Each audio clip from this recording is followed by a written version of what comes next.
The last 2 weeks of boxing have been extremely telling for the welterweight division. Terence Bud Crawford had his event, Omaha, Nebraska, David Ava fight. Tons of controversy there. We'll cover that. Errol Spence Jr. as a promoter just had a significant weekend along with Derrick James, ensuring that Frank Martin got the victory over Misha Rivera, which was a one-sided beatdown. I will cover that fight in a different video.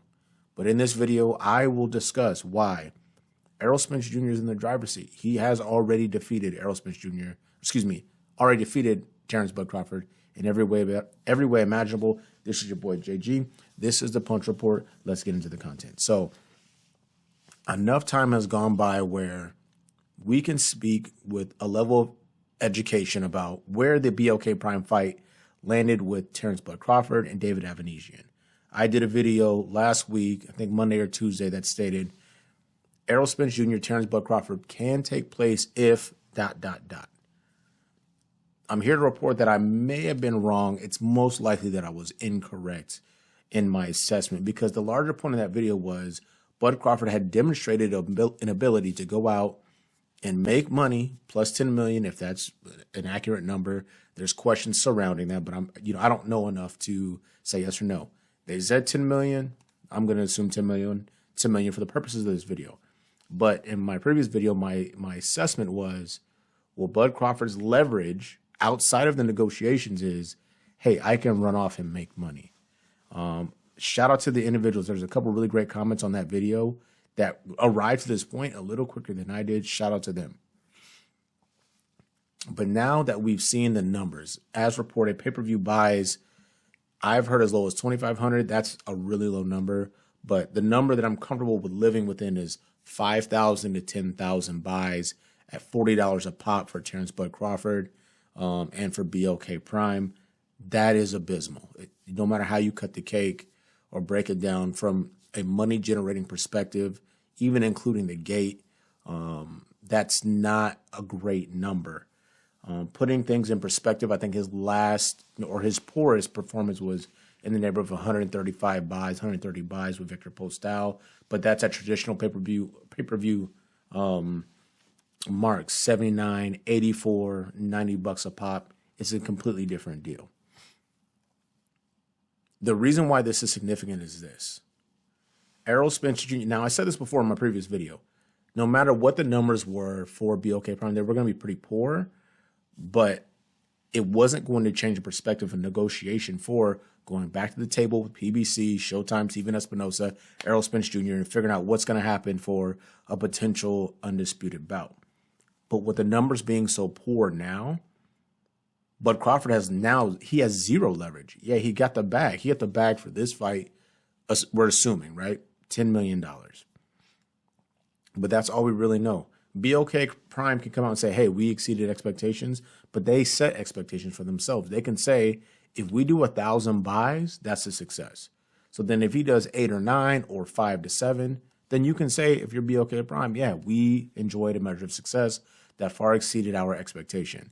But you don't set your own market value. The market sets the market value. And for a fighter is significant, rated pound for pound by some, not many anymore at this point, and Bud Crawford, selling 5,000 to 10,000 pay-per-views is not it, especially in your home crowd. Now, you'll say BOK Prime, new upstart, they'll get it right the next time around, but who wants to continue to go into the red for a fighter who can't promote?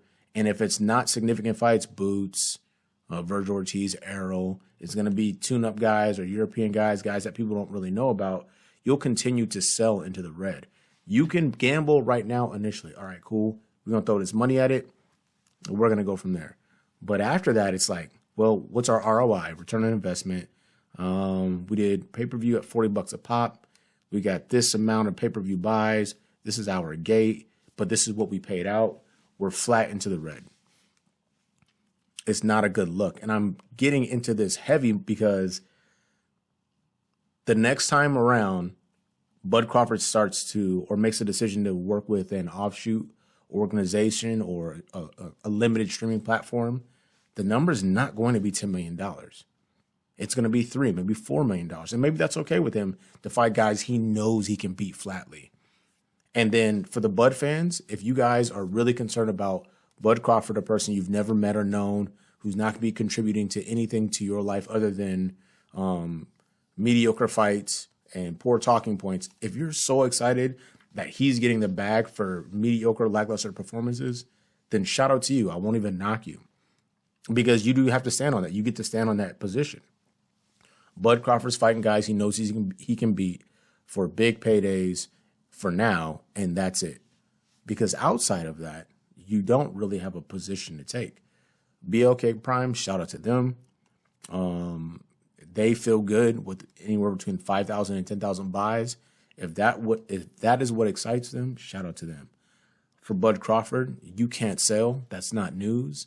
It'll continue to be that. I encourage you strongly to seek representation to get you in a more secure fiscal and professional situation.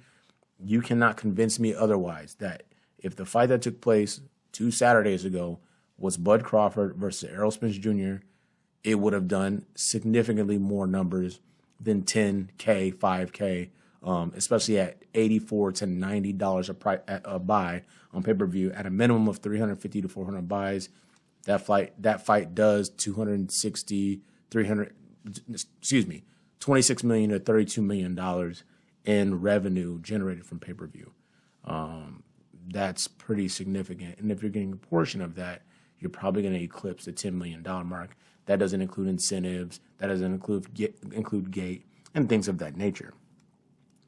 The next portion of this for Bud Crawford, BLK Prime, and the Nebraska Athletic Commission is the glove controversy. I didn't put a video out right away. A lot of people were going to hate on the Bud Crawford fight as it was. I wanted to see what was the credible information that was going to come out.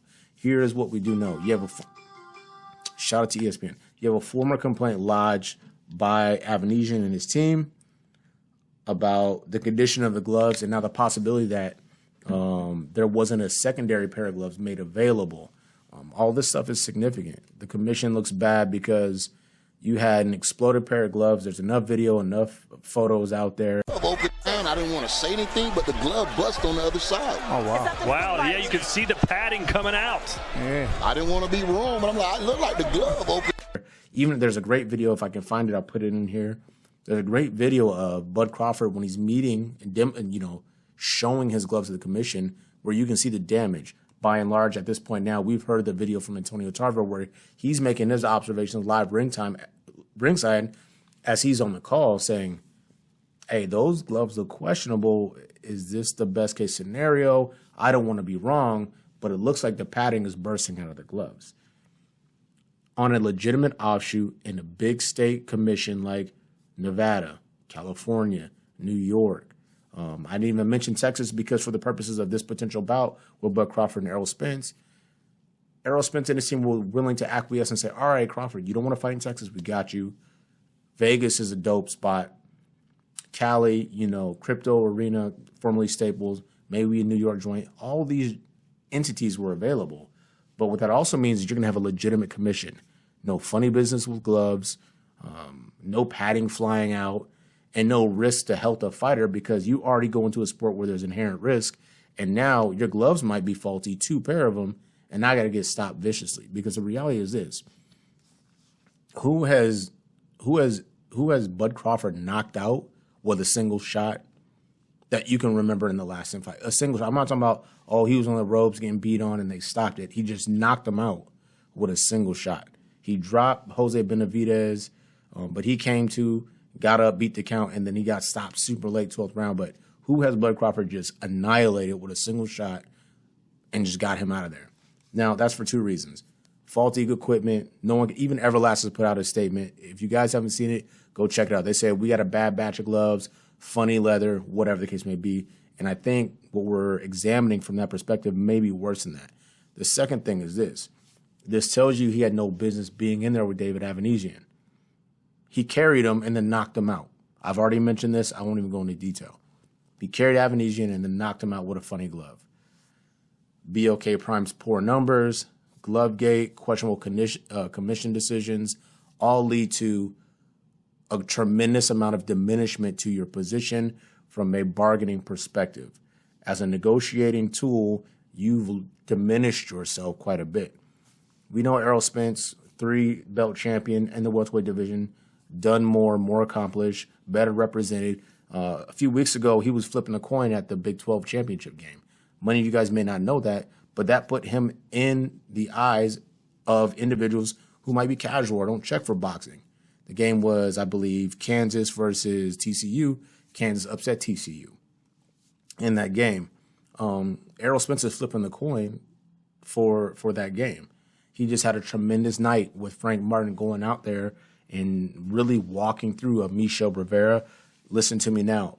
That I will break that fight down.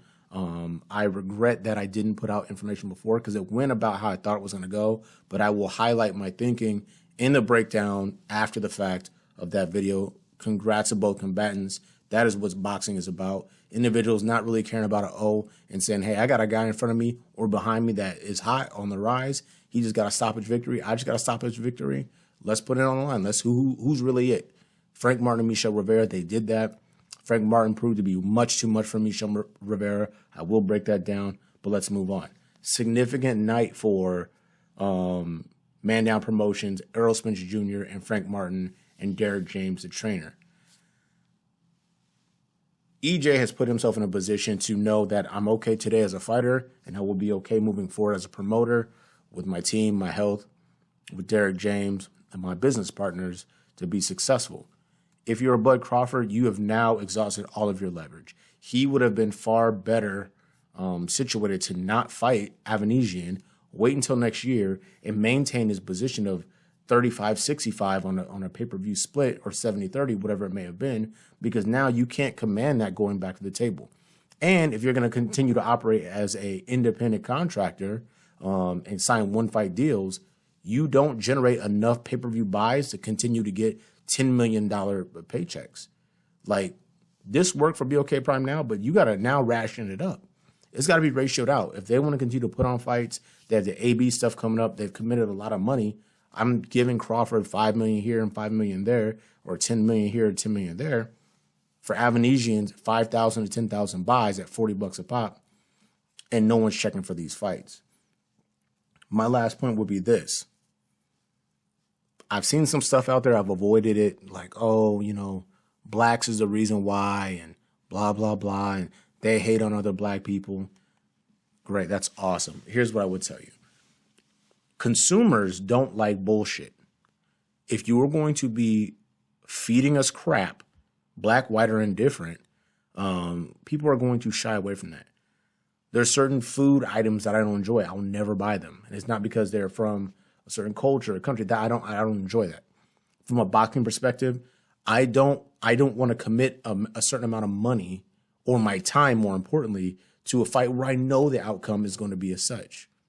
Minus 1,600 favorite for a Bud Crawford, plus 1,800 dog for a David Avanesian. We know what that's going to be. Why would I go there? It's like, why would I go to a party that I know is going to get shut down early?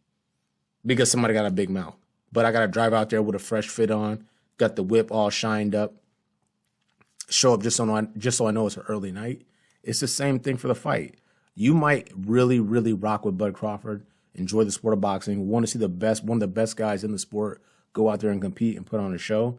But if I know there's nothing, this is not Sean Porter. There's nothing compelling about this fight.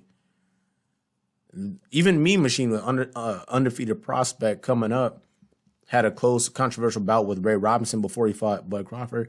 Even then you go, well, he's a big puncher, he's whatever. So you question. Maybe you lean towards Crawford, but you question. There was nothing about David Avanesian, and he fought like it, that would lead you to believe that he had an opportunity. And that's why we didn't buy that mess. Because I bought Amir Khan and I bought Sean Porter. But I can't buy David Avanesian. So Bud Crawford has already got my money. And I support him as a tremendous fighter. But as a businessman, he's really shot himself in the foot. And from a bargaining perspective with Errol Spence, the fight, in my opinion, is likely to never happen. Because now he's got to go back to that drawing board. And I don't think undisputed is a big enough bargaining chip anymore to shift the negotiation pattern in a manner in which you would like. Because at the end of the day, the only leverage that Bud Crawford has is say, oh, I was undisputed before at 130 or 140 pounds. Okay, great. Yep, you got me. I've never been undisputed. but I've made more than you. I've sold more than you. I'm more name known than you. I'm better represented than you. I'm younger than you.